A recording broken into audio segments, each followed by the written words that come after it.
Hello and welcome back to my channel.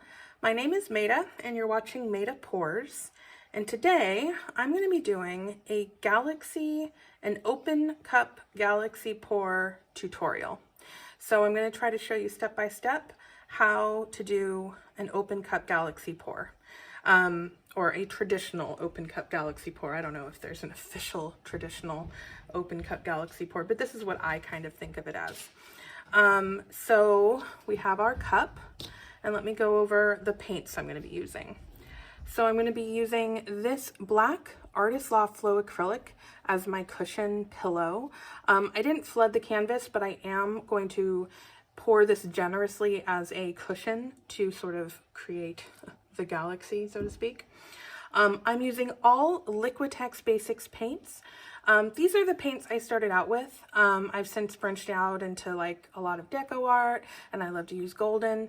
But when I first started, I pretty much had to stick with Liquitex or Artist Loft, basically. And so I am using all Liquitex for this pour.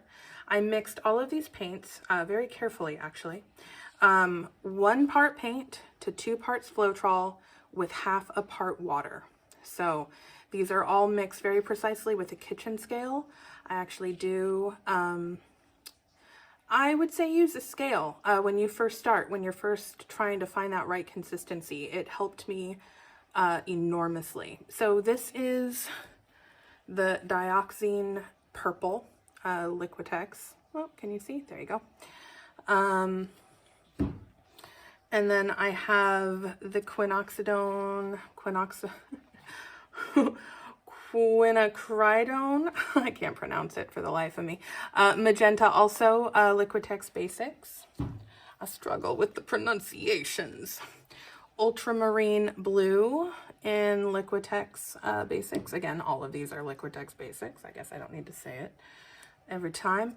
And then last but not least, Cadium yellow light hue, Liquitex Basics. So they are all mixed to the exact same consistency, 1 part paint, 2 parts Floetrol, half a part water. Okay, so I do have this on my spinner. You do not need a spinner for a galaxy pour. You can tilt it, but I'm going to see what spinning does because I'm really into my spinner. And I'm going to be using all of these paints in this pour because I measured this canvas. I'm going to eyeball the cushion, but I'm going to use them all up. And I'm going to treat this as a straight pour. So I'm going to be really generous with my cushion because I want to know that it's going to cover this canvas. And if it doesn't, I can just, get the edges. I have plenty more black paint. I'm going to put that cup down really firmly. And I'm going to treat this like a straight pour. So I'm going to start with my darkest color, purple. And I'm going to pour this all into the cup. And I'm holding this cup firmly down because I don't want it to escape yet. And I'm going to pour it from pretty high up because I do want the paints to interact. There is no silicone in my paints. So any effects we get are just from the paints, the densities of the paint and the paint interacting with itself inside of the cup. I'm going to just pour the blue in from pretty high up. And I'm holding this cup down on the canvas so that it doesn't, well, it's going to seep out a little bit, but I'm trying to not let it seep out quite yet. The magenta. I just realized I forgot to put my apron on, and that I might regret that. We'll see. And last but not least, the Cadium yellow light. All right, so everything's in that cup. There's a lot of paint on this canvas. Definitely gonna, and I'm just gonna pull that cup up, and then I'm just sort of going to cover it up with a thin layer of black. So we sort of want all those colors of the galaxy sandwiched, not too much black, but sandwiched a little bit. And we're going to pull this cup up. We're going to sort of bounce it. See how it's seeping out the bottom. Some cells are starting to form. I'm going to torch a little bit, both to get the bubbles and to encourage any cells to form. Definitely getting some cell formation there. And we're just gonna let that kind of go. Let the middle sit for a moment. Pop the bubbles. Now I could tilt, but I'm gonna spin. So if you were gonna tilt, you would just sort of lift it up and slowly go from corner to corner. I already painted the edges, but I'm gonna go ahead and spin. There's gonna be a lot of bubbles because of how I poured the paint in. I was hoping for a reaction in the cup, but that's also gonna create air bubbles when you pour it from up high like that. So, give it a spin.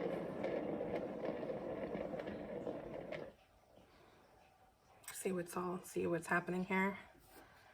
Pop some more bubbles. Kind of looks like stars and planets. I don't know what's gonna happen in the middle yet. It's gonna pour over the sides a bit.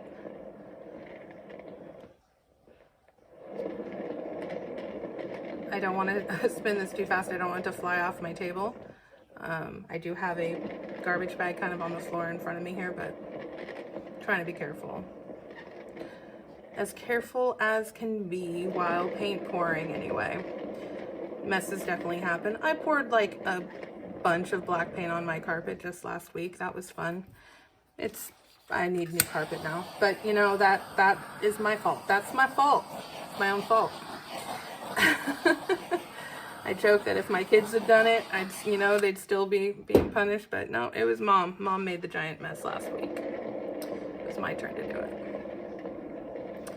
So the spinning helps. The reason I really enjoy it is that it creates surface tension, and then the paint is allowed to sort of have interactions, and awesome cells are formed with the spinning. I am a big fan. I'm a big fan of the spinner. I can't stop using it. So, but my corners still aren't. I'm debating whether or not I might just spin it a couple more times, see what happens, and then I'll cover up the corners. See if I can't get them to get covered just with spinning. So, we're gonna go ahead and pour a little black paint on those corners there. That was a little too much. Just a tiny little bit on this corner. It's almost covered on that corner.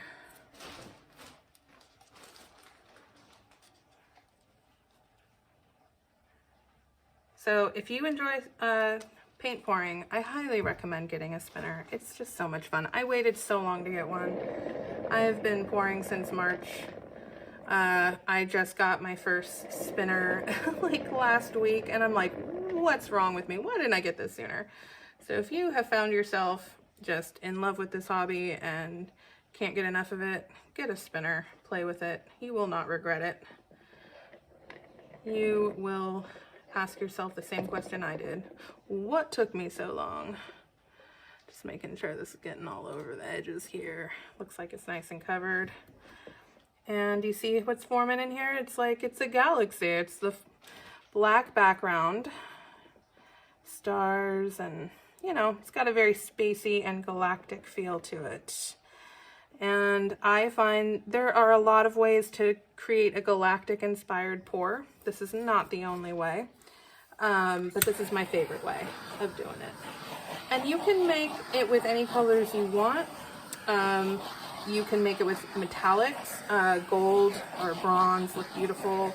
I didn't put any white in this, any white paint, and you can definitely, I even poured a little white paint to put in there and then forgot about it. Didn't put any white in here. It's funny, the way the cup, it almost looks like there's a ring in there. I'm liking what's happening. And tilting, I'm a little worried about how much paint is on this canvas, so we're gonna just sort of tilt a little bit off slowly. I don't want to lose it. I just don't want to have so much paint. It's a lot of paint still. And it also, when you tilt it, it allows whatever cells you do have going on to kind of stretch out. So I'm actually gonna go ahead and tilt off this corner just because I did get a little heavy-handed with my base coat. My theory is I'd rather have too much paint than too little paint, because I prefer to edit then and dump some paint off. And this is to each their own. You know, a lot of people hate wasting paint. I totally get it. I feel ya. But when I am conservative on how much paint I use in a pour, I almost always overstretch it. And when you overstretch, you will lose things that you love, and in a way that's different than having to choose which corner to dump off. I don't know if that makes any sense. It's like your whole composition that you start with is just lost when you overstretch. So I actually like how that looked. The circle in the middle, like, it wasn't really doing it for me, but I like it kind of pushed over the side and all of this happening over here. It's definitely got a very spacey and galactic vibe to it. And I hope you enjoy it as much as I do. Do I spin it like just one more time, just for fun? Just for fun? Just for fun. Just because I can't tell you how much I love this spinner. I'm gonna get a better spinner though. I got the spinner for about $9, $10 on sale for Amazon. I think it's normally priced at like $12. Sorry, can't. But I'm liking what is happening. I'm gonna do a messy swipe with my finger along the bottom to remove any excess paint and to help it kind of stop flowing and dripping as much as I can here. There we go. You should really use like a popsicle stick or something else other than your finger for that, unless you're like me and don't mind getting your hands covered in paint. For some reason, it doesn't bother me. Probably because I grew up with my mom. She was an artist. She was always covered in paint, and that was just kind of how things were. And so I don't mind it. I kind of like it. Reminds me of being a kid. This whole thing reminds me of being a kid. So probably one of the reasons why I love it. And that is tonight's Open Cup Galaxy pour, and I think it came out pretty awesome. So I hope you enjoyed watching this video. Please do hit like and subscribe if you hit like if you like the video. Subscribe if you want to see more videos like this, because this is pretty much what I do. Paint pouring. If you like paint pouring, you can subscribe to me. That's what you'll see. And thanks so much for watching, and I'll see you again next time. And I'm gonna go ahead and bring you in for a close-up. Okay. All right, here is the Open Cup Galaxy pour close-up. Sorry for the glare. Really cool. Really cool. Outer space. I don't know if these are stars, planets. I don't know. You tell me what you think they look like. Oh, okay. Well, thank you so much for watching. I'll see you next time.